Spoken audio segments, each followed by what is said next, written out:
Welcome to the Books Between Friends podcast. 3 lifelong friends, one shared obsession.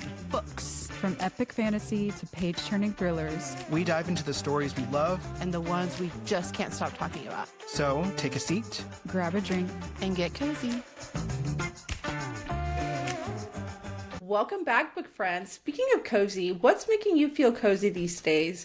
So for me, I actually have been watching a show that I usually don't watch very often, but it's been making me laugh and it's been keeping me cozy just because I've had a really stressful week. And I've been watching, I don't know if you guys have heard of the show. It's called Never Have I Ever. It's on Netflix. It's about this Indian girl who's in high school and she's like a little boy crazy. It's just really funny, everything she does to feel like she's, I guess, like accepted in high school. But I have been watching that show. It's been keeping me cozy this week. It's been making me laugh. It's just something that I've been keeping on in the background while I'm trying to get my life together. And yeah, what about you guys?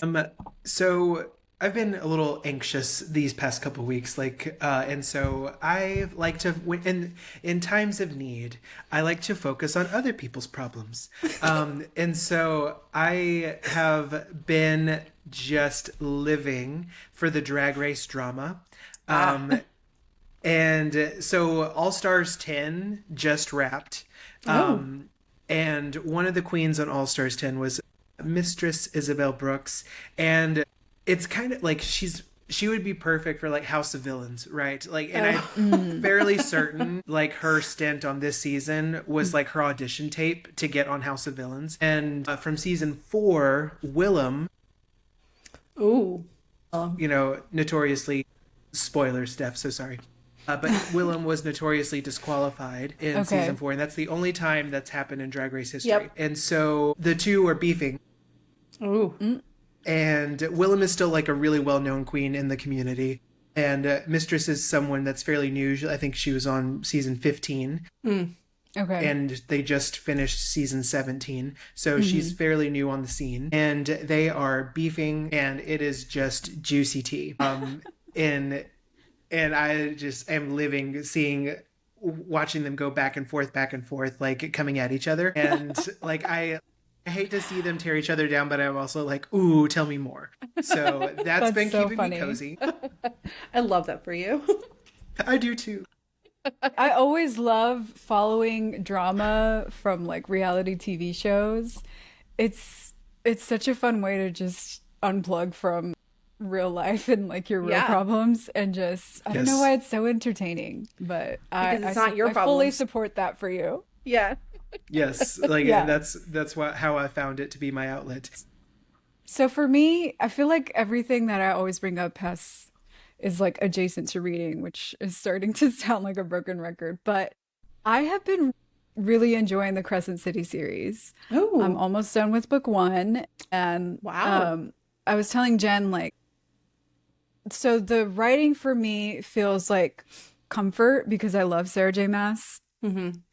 But it's different because this storyline is in a more like contemporary setting. There's more technology involved, like video cameras, cell phones, TVs, and stuff like that. So at first it was like a little bit jarring for me and it felt a little different, but because it was Sarah J. Maas, like it still felt like, a little bit familiar, you know what I mean? But I'm like into it right now. And to not give much away, they're investigating a serial killer situation that's very riveting. So, that sounds interesting. And you're almost done with book cozy. 1?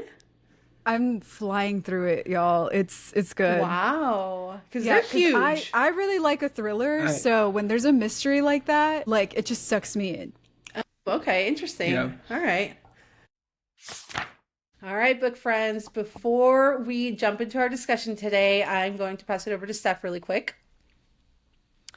All right. So before we start our discussion today, just a quick spoiler warning. If you are listening to this episode, we are assuming that you've read all the way through chapter 21 of Beach Read by Emily Henry. So you've been warned. There are going to be spoilers throughout. And real quick, we just want to shout out one of our Apple Podcast reviews. So today we're going to shout out Read with Yonka. She gave us 5 stars and said, "Love this podcast!" Two exclamation points.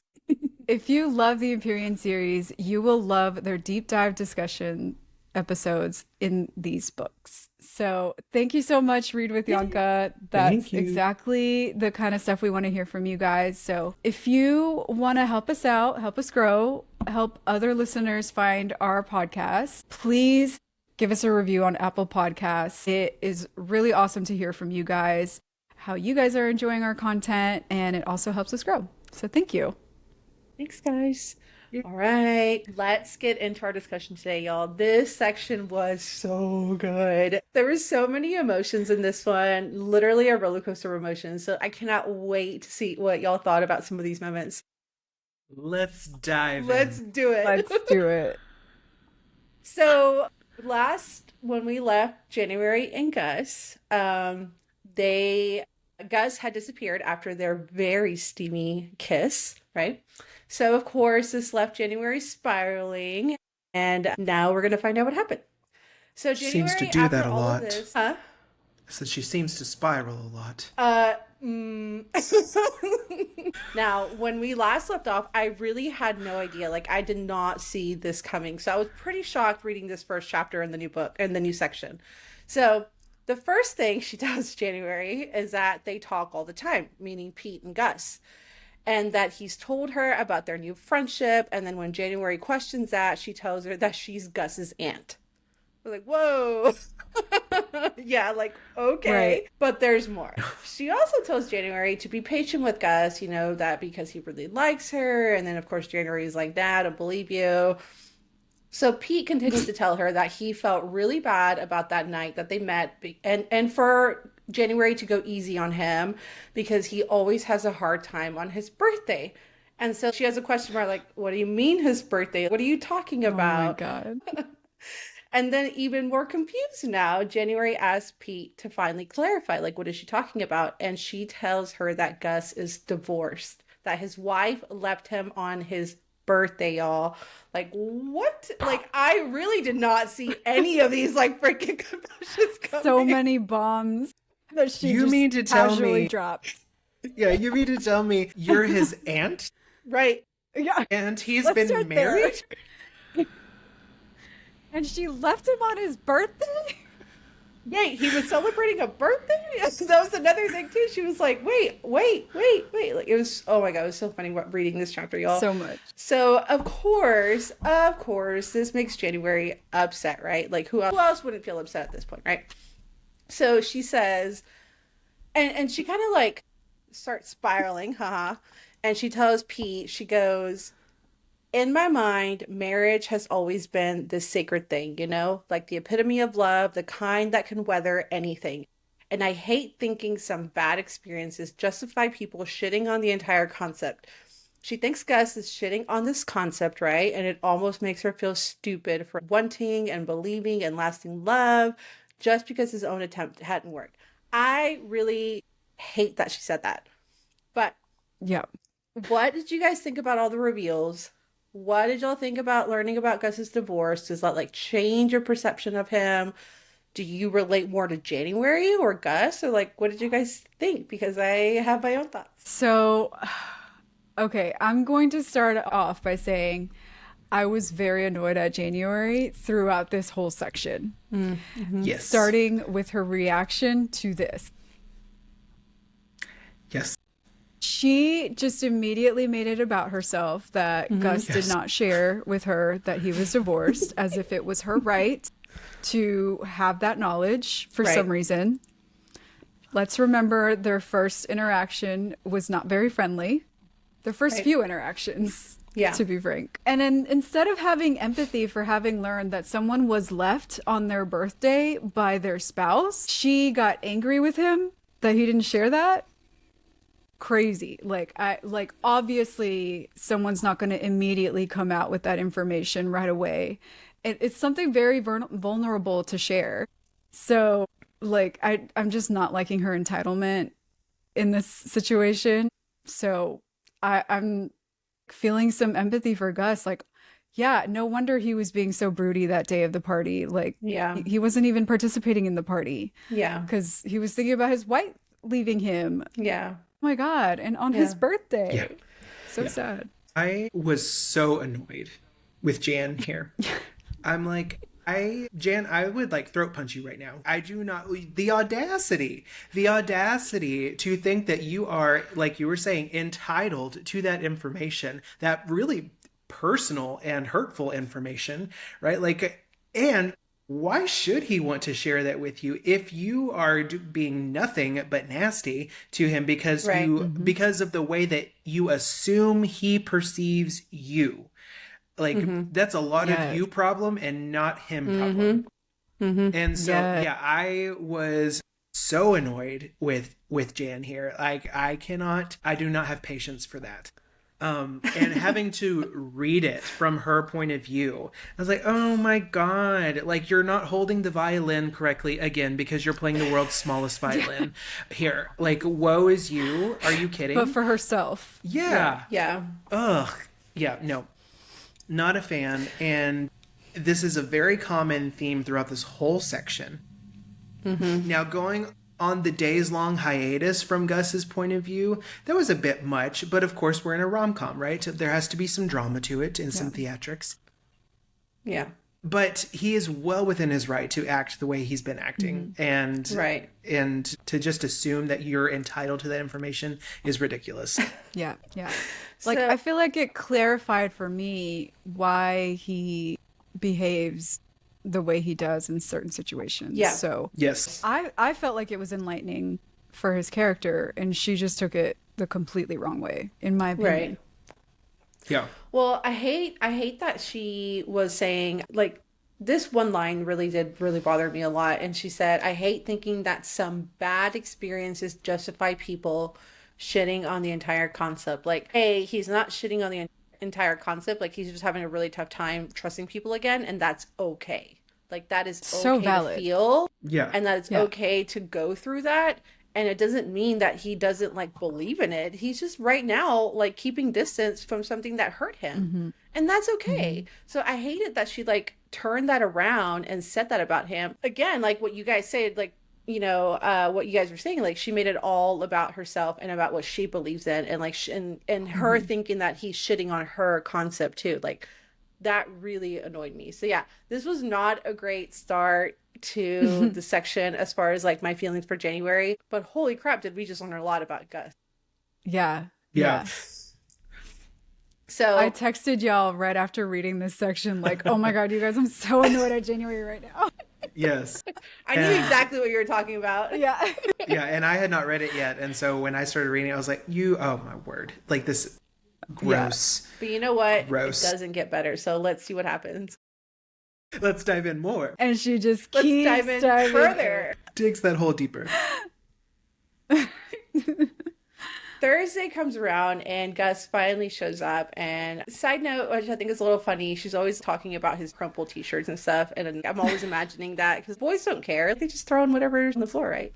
And so she's like Pretty much. describing him like that too, where he's like showing up in a really crumpled t-shirt or whatever. But anyway, he like holds up a note for January that says, sorry, I've been MIA this week. And of course, January, trying to shut herself off and be all angry with him, says nothing to be sorry about, and then just like leaves, right? So Gus looks disappointed, but you know, of course, he just nods. He later tries to get January to go outside on their deck so that they can talk, and January refuses and tells him that she has too much to do. January tries to go to a different sitting area where she doesn't have to see Gus, and instead turns her attention to the porch furniture. I was a little surprised here that she actually emailed Sonia and asked if she wanted the furniture. I was like, oh, okay. She's starting to somewhat accept that this house is also used to be hers, right? Because now it's January's. And so I was a little surprised about that because I know I did not mention this in our part 2 episode, but Sonia has been emailing January, but January hasn't been reading any of them. She's just been leaving them there unopened. So the next day, Gus shows up at her house in the afternoon asking her to come over because Dave, the guy that they were supposed to interview for the New Eden story, shows up. So Gus asks January to come over. She found it really weird that this was the first time she was actually entering his home, but she went anyways. So Dave was a kid at the time of New Eden, and he tells January and Gus his story. I'm not going to get too much into his story because, I mean, it's kind of long and it was a little weird, but he tells And his story intense. finally. It was a Yeah. little intense, yeah. But he tells his story. He lets him know, sorry for not showing up last time. He was a little worried about his sobriety, and that's why he didn't go. But he said he really wants to tell his story since it's a chance to possibly help people like him. And then Gus tells him, it will be honest, but it won't be New Eden. It won't be you. It will hopefully be a place you can imagine existing, characters you believe could be real, and if we're lucky, maybe it will help someone to feel known and understood, like their story matters. And then January realizes that this is something that she's told him before. So after Dave leaves, Gus tries to offer January a drink so she can stay behind and chat. He's still trying to talk to her after everything that happened. But again, she refuses, and she admits to herself that she wants more with Gus, not something casual. And she doesn't feel like that's something that he's willing to give, especially since he's holding back so much of himself from her. So she leaves, and before she does, Gus tells her that it was really good seeing her, and this gives January butterflies, of course.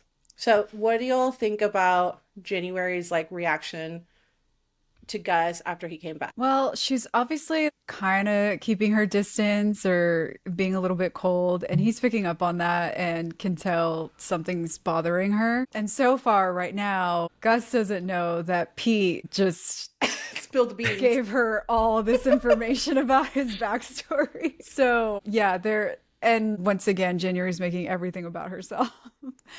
Just nitpicking every little thing and being like, oh, that's him, judging me. Oh, that's him, bleh. Yeah. I'm like, oh my God. Yes. This is a deep miscommunication trope right now, Yeah. which is one of my least favorites. So I am really having a hard time getting through this. Yeah, I think And it that's why happens we're a all lot. Yeah, I think that's why Yeah. we're all annoyed because we can't freaking Yeah. stand it. I also love how she even prefaces the whole conversation she has with January by saying, "I can never tell what he wants to keep personal or how personal it is for him." And then That was she pretty just funny. she just Yeah. dives in on all of it. And so I'm Okay.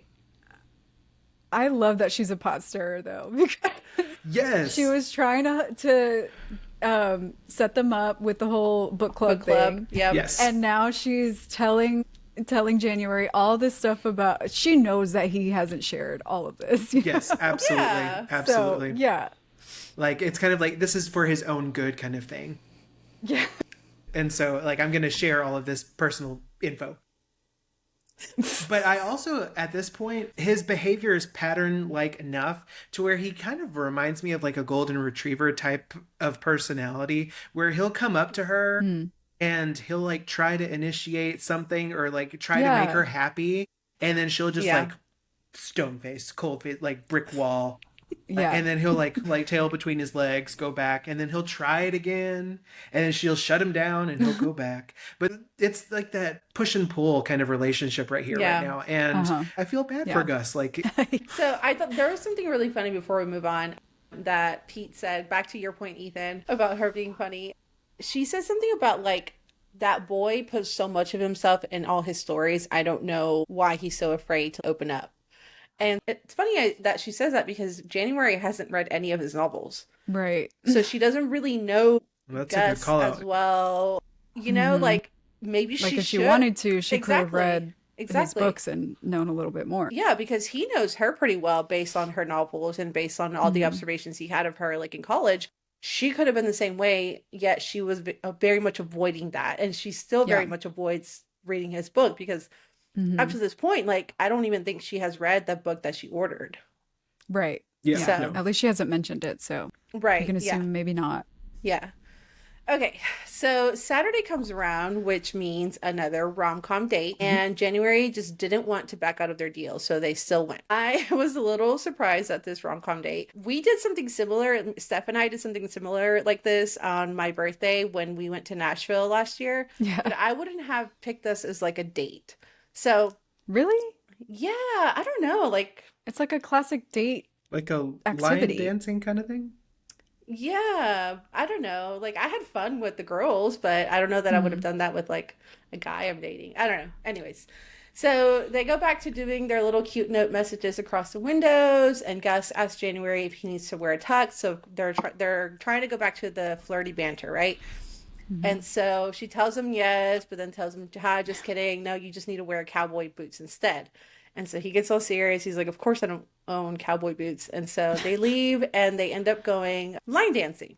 So they're hilariously both really bad at line dancing, but they continue to try anyway. They both like bump into people. They can't seem to follow the instructions very well. And then January kind of has this little inner monologue in her head where she notices that something had changed in Gus, that he seemed lighter, less tired. He was being like more warm and flirty, which frustrates January. Of course it does. Why wouldn't it? Yeah. Yeah. Like, poor Gus cannot win here. Jeez. I know. He's So they having a good time. Like, oh, he's having a good time. I must destroy it. What do you want? Okay, sorry. So they stop. They stop for a moment because again they keep bumping into all these people, right? And Gus suggests that they take a shot. I mean, why not? Why not mix in alcohol, right? At that point, why So not? they Yeah. so So they she can have a do good time. I know, Shoot. right? So they do a double shot of whiskey or a double whiskey shot or three. They take a few. And he like ends up toasting to happy endings. And again, January being in her head and spiraling, she of course feels like he's making fun of her again. Oh my Like God. he was calling her a fairy princess all over again, laughing to himself about how naive and silly that her worldview was. And so she gets really angry and she tries to go back to line dancing angrily and aggressive. And of course, Gus picks up on this and just like, hey, what's wrong? She says nothing. She tries to run away from the situation like she usually does and tries to go to the car. But he kept asking, what's wrong? Why are you mad at me? She refuses to say anything. And then he says, whatever it is, you can tell me. And that like kind of makes her snap. She asks him, why? Why would I tell you anything? Then she tells him, I guess I shouldn't be surprised you don't tell me anything. It's not like you respect me or my opinions. Then she finally blurts out that she knows that he used to be married and that it's been unfair that she's been spilling her guts out to him about her dad and her parents and everything happening in her life and that he hasn't said anything to her. So he finally there's a line that she says that is so unfair, but I'll leave that till we get to like our little discussion. He finally tells her that he was married 2 years before she left him for the best man of the wedding. He didn't want to get divorced. He was willing to stay in the marriage even after he found out about their affair, but she didn't want that. The wife didn't. And so Gus tells January, happy endings don't happen to everyone. There's nothing you can do to make someone keep loving you. And then he goes on to clarify that he doesn't silently judge January's beliefs and that it's just hard for him to tell people about what happened. He says, I mean, your mom didn't leave when your dad cheated on her, and my mom didn't leave when he broke my fucking arm, and yet I couldn't do anything to make my wife stay. And then that's what shuts January up, and she realizes that no one has truly chosen Gus before. And she hugs him and tells him that she wants to get to know him, and Gus tells her that he wants that too. So, I will say the one line that I just like was really frustrated. Well, a lot of this frustrates me, but I was Yeah. really angry that she said was get off your high horse. I was like, Oh bro, my like that was God. absolutely unfair for her to say to him when he is Yeah. clearly hurting, you know? Yeah, hello, pot. Says This the is girl on kettle. You're stilts black. right now. Yeah. Yeah. So, Exactly. what did y'all think about one, what did y'all think about January's reaction? And then what did y'all think about Gus's backstory now that he kind of like opened up a little about, well, he was kind of forced to open up about it. Like, what did y'all think about that? Okay, well, first of all, I think my eyes are cramping from rolling so hard at this I love point. that line. Thank you. Yes, It, cosign. like every other line that you rattled off, I'm just like rolling my eyes. Again, I've said it all, but she's making it all about herself. She's, again, like you said, Ethan, pot calling the kettle black. Yeah. And she's just like so up her ass about it Yeah.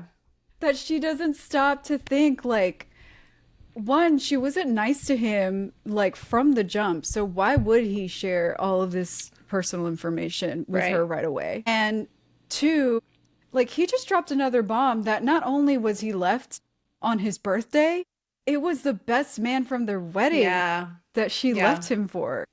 That's even more hurtful. So anyway, I'll get off my soapbox. Obviously, I'm so annoyed. Yes, I can. This is definitely a Jan bashing session. Not all of it, but at Not least right all of now, it, for sure. not all of it. At least she Yeah. had Yeah. the common sense to realize, like, oh my gosh, how sad. No one has ever chosen Gus before in his life, ever. Like, except for Yeah. Pete, you know? Right. Yeah. But yeah, I was like, gosh, that is sad. Thank you for finally realizing it. It only took, for Yeah. fucking ever. Yeah. Gus is doing all of the heavy lifting here when it comes to this relationship, which is ironic because according to Jan, he doesn't believe in happily ever afters. And so, yeah, I cannot stand Jan making everything about her. He didn't tell me because this is really personal. That hurt me. Okay, get over it. The only reason she stops thinking that way for like a half a second, because she goes back to thinking this way in the very next chapter, spoiler, but the only reason she stops thinking about it in that way is because Gus finally has had enough and gets in her face and says, no, Yeah. let's set the record straight here. And I like, thank you, Gus, for saying, if anything, just to shut her up. God dang. Right. Yeah. I mean, this woman literally cannot write a romance novel because she's suffering her own trauma. Like, how can she not be more understanding about what he's going through? Right. Right. And I get it. She is going through trauma. I understand. Like, that But is he hard. went through it too. Right. Like, Yeah, he's been dealing with it his whole life. like Yeah. let's have our empathy glasses on, Yeah. and especially since you've been through such hurt, like very, Exactly. very recently. Yeah. Right. Yeah. Like your What I dad hate is lied when to you. people can't make room for other people's trauma Right. because they're going through their own trauma. Like your trauma does not sit above everybody else's. Right. That's not okay. Yeah. We have Exactly. to make Yeah. space. Exactly. Yeah. So there was a lot of back and forth here as far as emotions went for me too. Really broke my heart to hear everything that like Gus was going through, and then January just being so angry about it. Like, it takes people months to open up to people sometimes. It takes them sometimes even longer if they've already Years. been hurt by people that Yeah. they thought, yeah. Mhm. So the fact that he hasn't opened up in a few weeks, that's Come on. okay. Yeah. We're gonna be fine. So after they have a little vulnerable moment where she tells him she wants to get to know him and he says that he wants that too, they finally start going to each other's houses. Before, they would just meet each other at like their own decks and they would have their little notes and whatever. And, she even made a comment about this earlier in the section where she said, he's been keeping up his boundaries and I've just been ignoring all of them. Because that's why he's been like kind of keeping his distance on his own deck, because he's trying to protect his heart. Yeah. But now they're going to each other's houses. On Sunday, Gus goes to her house and they both hang out on January's deck.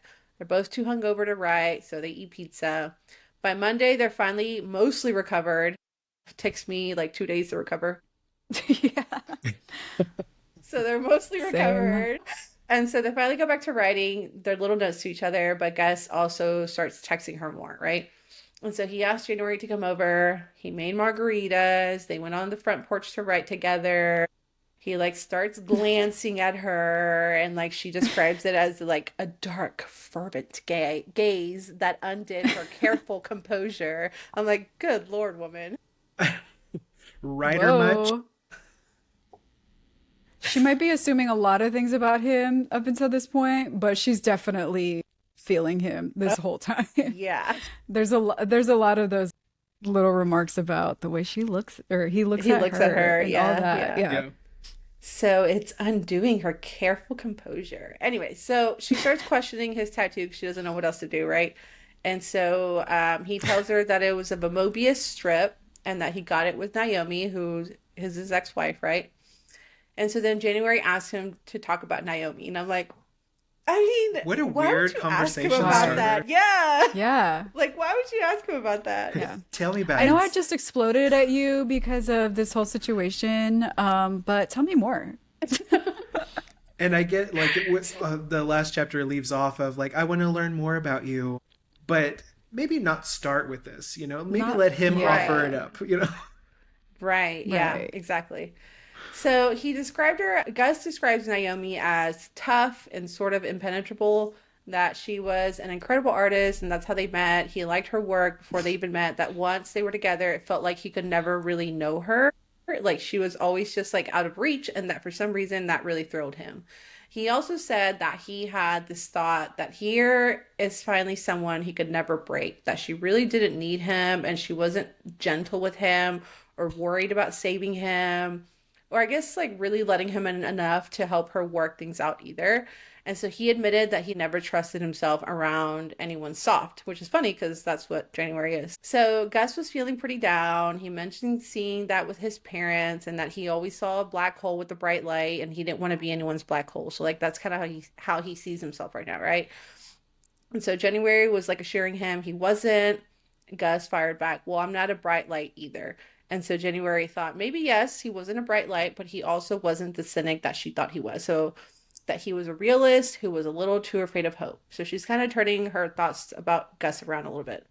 So Gus turns the conversation around, to January and mentions Jacques again. So January said that when they were together alone, they weren't really gleaming for each other, that she sort of felt like they worked okay together, almost like they were co-stars in a movie, and that when the cameras were off, they didn't have much to talk about. Like, how freaking sad. What kind of relationship Yeah. is that, right? And after she lost her dad, January realized that Jacques was just not her favorite person, that her dad was, and it made her realize just how much she didn't want to be with him. So thankfully, she realized that they're not together, thank goodness. So they continued on that way where they were taking turns being in each other's home.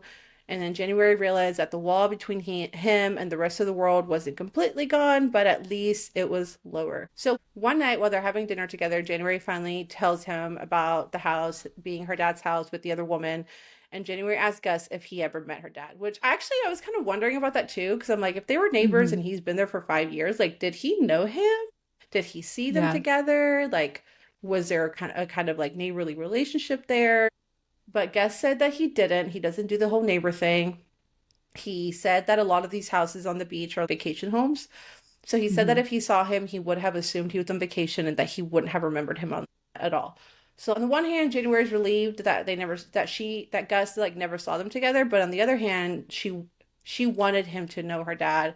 She wanted to have like another piece of her dad there, right? And so all of this makes January cry, and she like curls into Gus, and they have like this little vulnerable moment where she's like letting it all out and he's comforting her. And so they kind of have like another little steamy moment where he's like, they're not quite kissing, but they're just touching, and Gus is kind of exploring January's body a little bit, and then they get interrupted. Naturally. So on I know, I know. So Saturday comes and their next rom-com date is just a walk on the beach, which I think is perfect. Honestly, that should have been their first date because they're on the beach. Although the carnival was pretty hilarious. Yeah. So Gus mentioned that it was stupid of them to not have gone down to the beach more often, and that he admitted that in the 5 years that he's lived there, he really barely like ever used the beach, and that he prefers it more in the winter. So as they're walking on the beach, Gus tells January that after his mom died, which now we know more about his mom, right? He could have Hmm. gotten out from under his dad, but that he stayed. And so he talks about how his dad needed all this like heart medication, and that the dad was like barely staying alive, and that he kind of stayed behind because he felt like if the dad died, he knew he could have done something about it, right? And so he didn't want that on him. And he also mentioned the fact that like, why would he leave if his mom never left either, you know? And so they talk about that, and like January kind of gives him like a I'm really sorry that happened to you look, and he gets upset thinking that she's like pitying him, but she's not. She tells him like I care about you, I'm showing you sympathy, right? So Gus tells January that he's this angry broken thing, and he told January that she was a bright light. He said it's not about what's happened with you, it's about how you cope with things and who you are. You've always been this fierce fucking light. And even when you're at your worst, when you feel angry and broken, you still know how to be a person. How to tell people you love them. She tells Gus that he doesn't need him to tell her that he cares about her, but she hopes that he'll allow her to be there for him the way he's been there for her. So finally, Gus says, I do, you know. It was almost a whisper, a tender, rugged thing like Gus himself, care about you. And then January told him that she knew. So this was a long section, but what did you guys think about this? Like, now they're being more vulnerable with each other, right? Like, they're going to each other's homes. They're really kind of letting each other in. Well, like, first I want to comment about their conversation about Naomi and why he was attracted to her. It made me sad when he said that he felt like his dad was a black hole and his mom was a shining light, and that he didn't want to be anyone's black hole. But like when he described his relationship with Naomi, it sounded like she was the black hole. Like she was emotionally unavailable for him. Like it seems throughout the whole relationship. And I don't know that he even realizes that. And it was sad to hear, you know. And then whenever January was crying about her dad at his place, you know, he was there to comfort her. So he's far from the black hole, you know. She took comfort in him and felt safe enough to be vulnerable in that way around him. And if he was a black hole, that would not have happened. Right. So it makes me sad that he doesn't see himself in that way and that he thinks he's like his dad almost, which is so not the case. Right. And then I feel like January has clearly always been attracted to him, but I feel like she has been in denial ever since college that they actually have this deep connection. Yeah. Because she just keeps jumping to conclusions about what he thinks about her, what her intentions are towards her, and never really allowing him to show his real intentions and how he really feels about her. Yeah.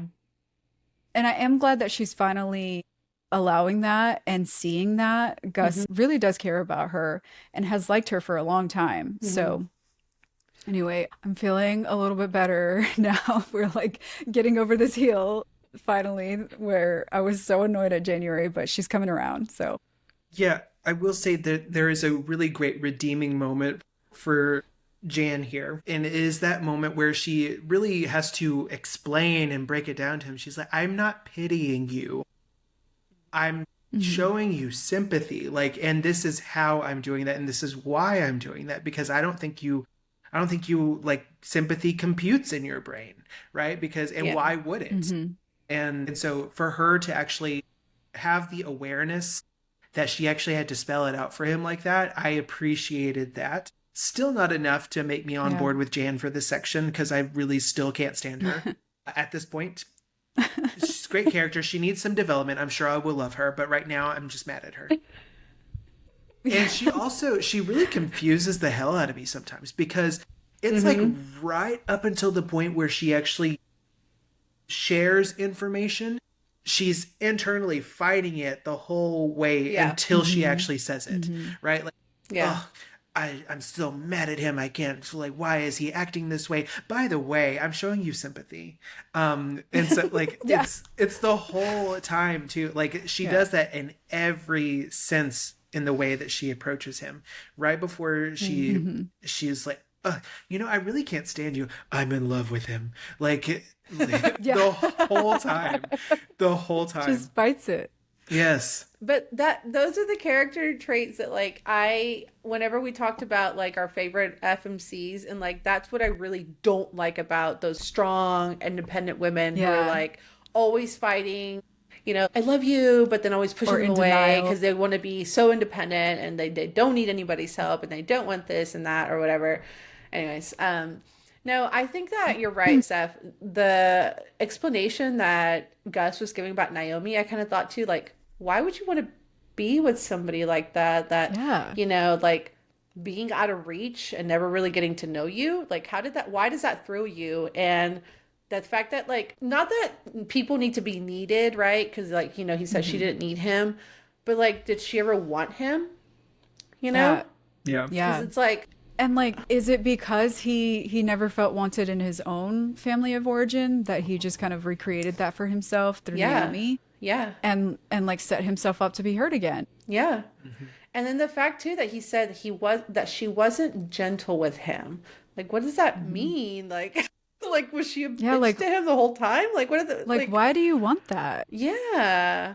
Yeah. And that she never really let him in enough. And again, like kind of keeping your guard up the whole time you're married. Like, why would you want to marry someone like that? Why would you want to spend the rest of your life with somebody like that? Like, it's just really concerning that that's how he sees himself, not worthy, right? Right. I mean, and it's like the way you just phrased that makes me go back to what he was saying. And like, why do people want to stay? You know, like, why do people want to stay in a Right. bad relationship? Because he even admits to, Yeah. like, I still would have stayed if she wanted to be in Yeah. that relationship with me. Right. And so going Yeah. back to the whole research that he's doing with New Eden, right? It makes total sense if you think about it that way. He's like, I truly want to get to the bottom of this. Why do people stay? Yeah. Because he probably subconsciously, I don't think he actually has awareness of that, but like he's trying right. to find the answer out for himself. Well, thank goodness she left him because he deserves so much freaking better than that. Right. Like, Yeah. good Yeah. Lord. And here, and honestly, like, as much as January is fighting her own head right now, like, she is literally the perfect person to show him just how worthy he really is. Because she does really care about him and she does really like him. She's just battling her own head, you know? If she would just get her head out of her ass, everything Exactly. would be perfect. Yes. Exactly. Yes. Yes. All right, y'all. So a little more vulnerability happens and they finally sort of give in to each other. No, I'm kidding. They finally give in to each other. So now it's Wednesday and they spent the day at January's house writing, and she admits that she's about 33% into her book. So yay, January, for writing.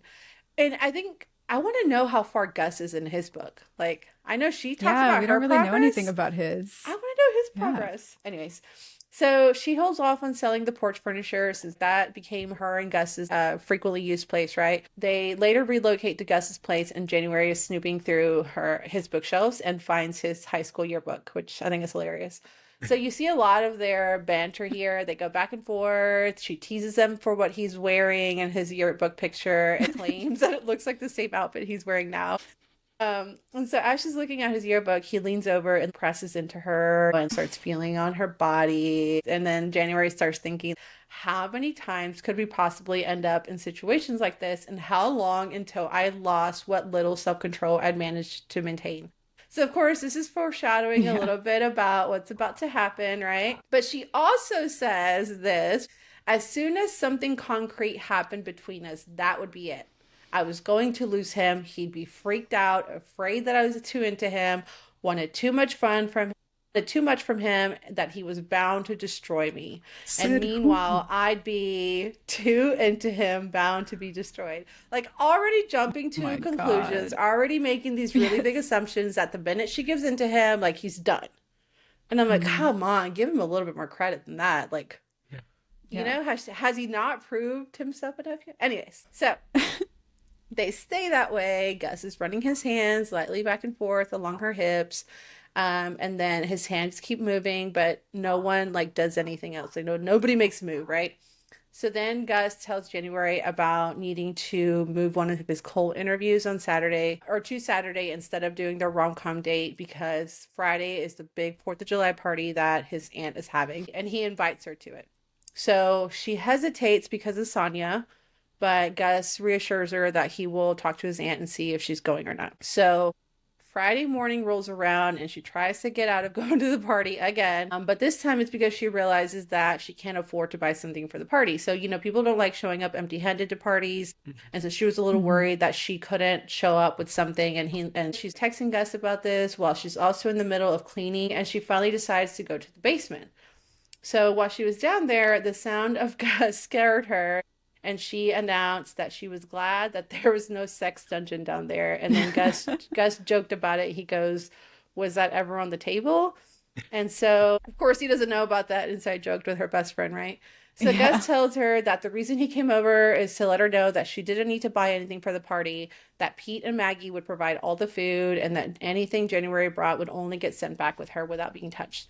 So they were joking about rocks, which, little side note, Maggie, which is Pete's wife, is a geologist. And so Gus tells her, do not bring up rocks in front of Maggie because she will not stop talking about it, right? So she jokes that, okay, she'll go, but only if she can talk about rocks or if she can take her own rocks or something like that. It was really funny. And so Gus leans into her and slowly he bends down and kisses her. It was very fierce, hot, slow. They were starting to have a really steamy makeout session in the basement as they start undressing each other. So, giving in to finally their desire. Like, again, it was foreshadowing it earlier that this was bound to happen, right? And so Gus tells January, you're so beautiful, January. You're so fucking beautiful. You're like the sun. So as they start getting lost in their kiss and in each other, January asks Gus if he has protection. When he tells her he doesn't, they put their clothes back on and they run over to Gus's place. They resume their kissing. This is really funny. They resume their kissing and start getting undressed again up against Gus's bookshelf. And January laughs and says, do you always have sex against your bookshelves? Are your books behind me right now? Is this an ego thing? That was so funny. And they finally lose themselves to each other and they have sex. And so Gus tells her, I wanted for you. The little They have sex. I have been waiting for this, y'all. clearly. And so Gus tells her, I have wanted you for so long. And when January mentions the drive-in, she says, yeah, me too, ever since the drive-in. And he says, no, way before that. And so he tells her that he's been wanting her since even before the frat party. So Steph, you called it. You said that he's been wanting her for a while now, right? So Yeah. what did y'all think about this? Was it well earned? How do you think that reflects into their emotional journey so far? Do you think it was maybe too soon after everything that happened? Well, I mean, Gus has been waiting for this for a while, so I Very guess true. if we want to measure it that way, yeah, for Gus anyway. And like, I was really hopeful that she would finally, you know, get this wall down, that they finally connected. We'll see about that and what happens later. But no, I thought so. Like, I think when they're at their best, they're just themselves with no guards up and not second guessing themselves. And their chemistry is really cute and their Yeah. banter is great. I thought it was so fun, when she found the yearbook and he was trying to get it away from her. It cracked me up when she described the outfit that he was wearing and that the picture was taken at what looked like an abandoned train track. Like, what an angsty little teen. Like, it's just so hilarious. I can just see it in my head. And then her funny comment while they were back at his place Yeah. doing it against the bookshelves. And she was like roasting him about it being an ego thing. But it's because he keeps a jar of condoms at the bookcase because it's close to the door so he can grab one on his way out, being responsible. But it was such a funny moment. Like when they're in these moments when they can joke around with each other, like that's when I love them the most. Like they're so good Oh, yeah. together. Absolutely. Yeah, was it too soon after all of the emotional divulging of information, drunken emotional divulging of information? Yeah. Probably. Like, is it the healthiest decision? No. Right. Was it well earned from the reader's perspective? Yes. Like we've been waiting long enough to get something, and I'm not a reader that I need this in my books, right? Like I'm fine with fade to black scenes, but like I'm happy for Gus. I don't Yeah. I guess I should rephrase. I think it's well earned for Gus. I do not think it's well earned for January. I don't think she deserves this quite yet. Yeah. Yeah, I mean, We'll see why. Yeah. do I love me some spice? Absolutely. But I'm like you, Ethan. Like, it's okay if you just talked about the fact that y'all did that. Great. You know, you don't have to describe it to me.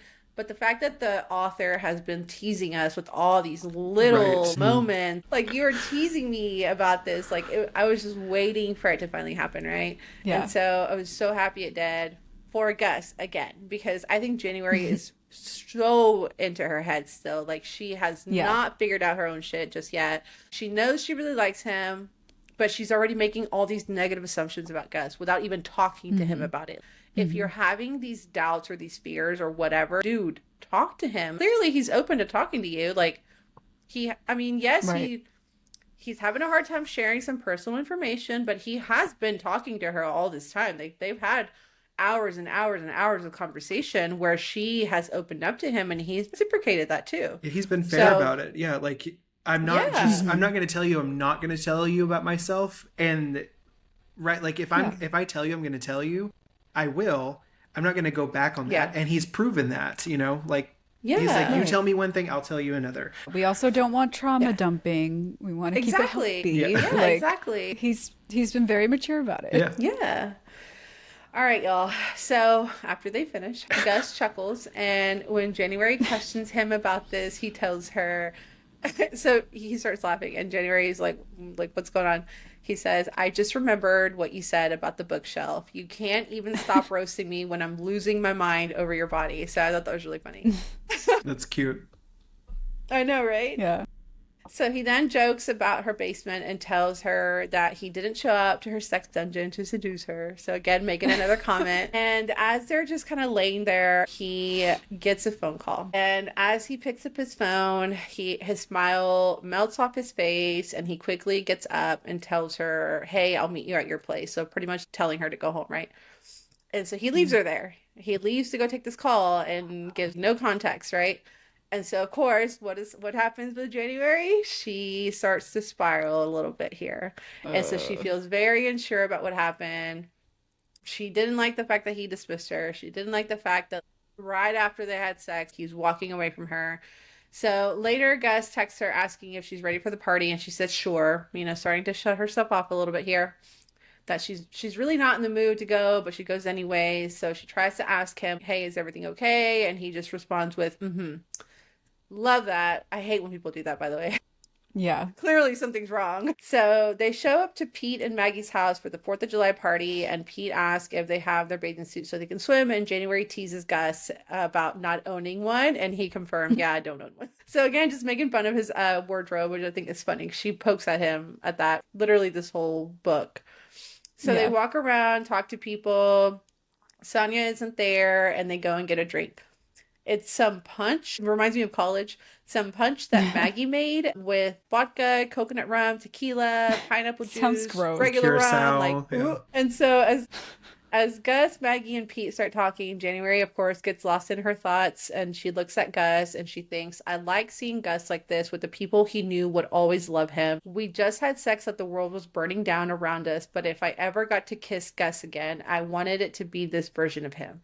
The one who didn't feel so weighted down by the world around him that he had to lean just to stay upright." So her thoughts get interrupted when she realized that they asked her a question and she didn't want them to know that she wasn't paying attention. So they're talking about some book event. They invited her and Gus to some book event. And so January, again, being unsure what just happened, like asked Pete for that information through email. So Maggie actually starts steering the conversation towards rocks, which again was funny because Gus was like warning her about that. And Gus tries to take it away from rocks, but of course Maggie wins, right? So when Gus told January that he needed to use the restroom, she tried to sneak off with him, kind of saying like, "Ooh, do you want me to go up to the bathroom with you?" Like trying to, you know. But Gus told her no, that he would be right back. And this made January upset. So she thinks that Gus turns her down. She starts to question what happened between them. And then she thinks, why did he say that thing about wanting me for so long? It had seemed so sexy in the moment, but now it made me feel like I was a loose end he'd finally gotten to tie up. My stupid fatal flaw had struck again. Oh my God. And then she thought I had set myself up for heartbreak, and now I suspected there was nothing I could do but brace myself and wait for it to hit. So a little bit dramatic here. I cannot. I Girl. Okay, cannot. well, first of all, going back to miscommunication trope, right? Ugh. Obviously, there's something wrong. Obviously, Gus is hiding something. But instead of giving him this time and space for him to kind of come clean about it, she's already jumping to conclusions that he just had sex with her once just to get it, like, you know, he hit it and quit it, right? And so that's what she's jumping to conclusions about. And she's already in her head about it. She's already talking about, like, oh, he's breaking my heart and I'm setting myself up for Oh all my this God. heartbreak and blah, blah, blah, blah. So what do y'all think he's hiding? What's going on with Gus? And what do y'all think about January's internal spiraling? Oh my. So much is Well, happening. like, so, y'all, I just want off this merry-go-round. Like, I'm so annoyed and frustrated yet again. Like, here we go again. January's in her head about this shit. So they were bantering and having a cute moment after their hookup until the phone call. So it wasn't about her or the hookup. It was the phone call that obviously changed his mood. Right. And like they were right about to go to this party. So it's not like they had time to cuddle, you know? Right. So she's just completely misinterpreting the whole situation. And then I got so annoyed at her that she felt rejected when he didn't want to go hook up in his aunt's bathroom at their party. Of course. No. What are you thinking? Yeah. And gross. Like, I have never Yes. found that idea sexy in the slightest. God. Like, that's where people go duty. Not with family in the roof, It's like not under the same comfortable roof. either. No, thank you. Oh, yeah? God, you're so weird. Shush, shush. You said it. No, I was also very annoyed. However, I was like, this is the one thing that I can give January in this section is that, yes, like literally you are exposed to all the world, right? You're still naked. And basically he gets a phone call and says, hey, I'll see you later. And so, like, please, you know, go back to your home. You're dismissed. And Right. so Yeah. I can see a little bit of where she's coming from here. Also because he knows her behavior well enough now to probably assume that I probably need to do some damage control here. Like, please, that Yeah. was not about you. Like, and I, like, at least tell her, like, it's not about you. I can't, like, I'm not ready to share that just yet, but it, like, Right. believe me when I say Yeah. it's not about you. Right. But as far That's as fair. as far as what he's hiding, I don't know. Maybe his divorce isn't even final yet, or maybe she's announcing that she's pregnant with this guy's baby now, or something like that. I don't know. Oh my God. But it obviously has something to do with her, I would assume. That's what I was thinking too. Yeah. So because it's been proven that that's the only thing that kind of brings him down at this point. Like, Right. that's so. I don't know. That's kind of where I'm going here. But yeah, I can see where Jan's coming from a little bit at this point. But yeah, no, like, don't be mad at him because he doesn't want to hook up in the bathroom. Like, Yeah. I can see where she might get frustrated because he thought about it at first. He was like, well, He did, yeah. no, Yeah. I'm good. No. Yeah, so like I can see where she's come from a little bit there, but ultimately, like, this is new, y'all. Like, give it time to breathe. Yeah. Yeah. Don't Slow yeah. your roll. Yeah. Yes. So I thought too, like, both his parents are dead. So it has nothing to do with his family. I don't think it's anything about that because obviously he has Pete who loves him very much. I think that the phone call is his ex. I think that's who's calling him. I don't know for what yet, I figured obviously. that was the but case. Yeah. Yeah. think that's who called him, right? And then my other thought too was, did it annoy me that January immediately thought this about, like, he just used me and just to tie up a loose end? Yes, that annoyed me. However, I have dealt with boys with really bad whiplash. So I kind of get where he's coming from, where it's like 1 minute they're professing how much they like you and then this and that, and they're opening up to you and being very vulnerable, and then they shut you out. They don't talk to you. They're not texting you back, kind of thing. That happens, and it's very frustrating because you don't know what is genuine, right? Like, did I Yeah. do something to upset you for you to shut me out like that? when you were just being this kind to me. And so I can kind of see where a lot of her insecurity is coming in here, where it's like, you're absolutely right. He just dismissed you. And then when you asked him what was going on, all he said was, mm-hmm. Come on, dude. Give her a little bit more than just that. Like, you literally were just opening up to her about how much you wanted her. Yeah. You know? Like, don't be the guy that she thinks that you are when clearly you're not.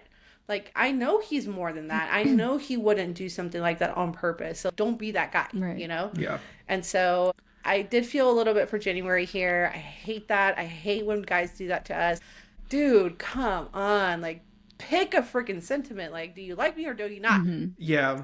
Yeah. I felt a little bit for her there, like I've said, but also at the same time, she ends this section with just being so dramatic. And I'm like, listen, at this point, it feels like you're kind of trying to persuade me to see your side of things. And I don't, sweetie. I don't. Yeah. You're a train wreck right here, and it's okay to be a train wreck. Yeah. Like, you've been through some shit, and but also, like, I'm not on your side on that. Like, I feel like you're trying to persuade me to see your side, and I'm just not. I'm sorry. Because y'all, this is how it ends. Like, it ends with Gus getting a phone call, not giving us any answers, and not knowing what's gonna happen next. Like, so now we have to wait to read the next 7 chapters to see what happens with Gus in January. Obviously, this is a romance, so we know there's a happy ending, but we want to know how they get there and who freaking called Gus. Okay, friends, so that's the end of our deep dive of Beach Read. Now let's move on to a segment we're calling Swoon and Tell, where we discuss some of our favorite quotes and moments that made us swoon. So I'll start us off. I already talked about both my favorite quote and moment, but I'll just reiterate here. So my favorite quote came from chapter 19. It was when Gus was being very vulnerable with January. And so it says, finally, Gus said, I do, you know, he said. It was almost a whisper, a tender, rugged thing like Gus himself, care about you. So I really love this moment. They were on the beach. He was being very open with her. He was, you know, letting her know, like, I do care about you. And I could just, honestly, when I was reading it, I could just picture him standing on the beach telling her that. Like, I loved this moment so much, y'all. Yeah. Then my favorite moment came from chapter 21. And so we already talked about this. And it was when January is laughing and roasting Gus about the bookshelf situation. And she says, do you always have sex against your bookshelves? Are your books behind me right now? Is this an ego thing? And so it just made me laugh because it's like, their banter knows no ends, right? She knows how to make him laugh. She knows how to really get into a moment with him whenever they are being themselves. You know, those are rare moments, but they do happen. And so it's just really funny because I love that. I love that witty banter. It's hilarious. And then, of course, Gus, like, circling back to it and laughing about it, I thought was funny too. Yeah. And saying that, I just remembered you were roasting me. And also, too, just funny, like, is that really what you're thinking about right now as I'm about to have sex with you on this bookshelf? You know? Yeah, that's so funny. Just really funny moments, really moments that I just loved. I love Gus. I love January. But I will say one thing, which I should have mentioned it earlier. Those are just not sexy names to me, y'all. No. Like, when I was thinking Gus about and their January? moment. Yeah. Yeah, like, Gus always reminds me of, like, a little grandpa. Gus reminds me of Gus from Cinderella. Oh, yes, you said that, yeah. And January is not a sexy name to me. So, anyways, just a little tidbit. It was just something funny. Steph, what were your swoon and tell moments? Okay, so my favorite quote was, so when January found the yearbook and they were like fighting, Gus trying to get it back from her, Gus told her, "You're sick and twisted, January Andrews," Gus said. That's what I love about you. I thought that was such a funny line. It was like cute and kind of a way for him to tell her, like, I love you, you know, a little bit. And again, it just like showcases their great chemistry and banter. So that was my favorite quote from this section. And then my favorite moment from this section was also in chapter 19 when they were at the beach and January was telling Gus that she did care about him and like that whole thing about sympathy versus empathy. So the moment is, it says, it was an unabashed moment, a comfortable silence, the kind of thing that if I had been writing it, I might have thought I could skip right over it. But I would be wrong because here in this moment, when nothing was happening and we'd finally run out of things to say, I knew how much I liked Gus Everett, how much he was starting to mean to me. We let so much out into the open over the last 3 days, and I knew more would bubble up over time. But for the first time in a year, I didn't feel overstuffed with trapped emotions and bitten back words. And why I really like this moment is because shortly before that, she was remembering how when it was Jacques and her by themselves, like their moments of silence were not the same. And it's so hard to explain the difference between feeling comfortable in silence with someone you love versus someone you just know or are cool with. Right. Yeah. And these two moments juxtaposed against each other, I felt was a really good explanation of that. So that's why I really like this moment. I love that. I love how Gus can turn his dry, deadpan sense of humor into cuteness, you know? Like, because he's so dry and so deadpan. Like, my favorite quote is a simple 2-letter word, ow. And it's like after their drunken night, and they wake up with hangovers, and he's like, ow. And that's the first text that he sends her ever. And so I thought that's pretty good. That's pretty good. But like he'll have those moments where it's just deadpan. Like he's like, January, you don't talk about rocks. Like, just don't. Like he's so serious about it and severe. Yeah. But yeah, I love those quotes that he has. But yeah, ow, I thought that was so cool. And then my favorite moment was when he does, in fact, get in her face and set the record straight. Like, he's like, you need to chill, like cool down. Yeah. And let's be real here. You're not the only one hurting, by the way. There's tons of us, and I'm one of them. Right. Thank you. And like, this is, yes, I've been divorced, and no, you shouldn't know that. And no, you shouldn't be using it against me. Like, that's kind of cruel, but I'm still crazy about you anyway.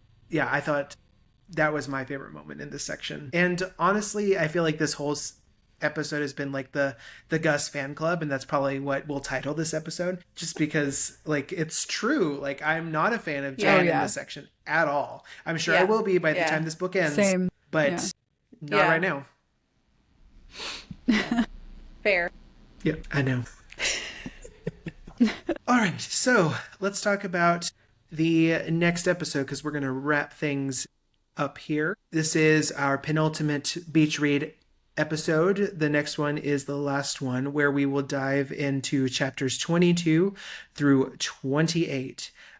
So in the meantime, please interact with us on social media. We are Books Between Friends Pod on all platforms. Be on the lookout for our podcast clips and join us in the discussion through our channels. We would love to hear from you. So, in our next and final episode, truths unravel as we dive into the emotional heart of Beach Read.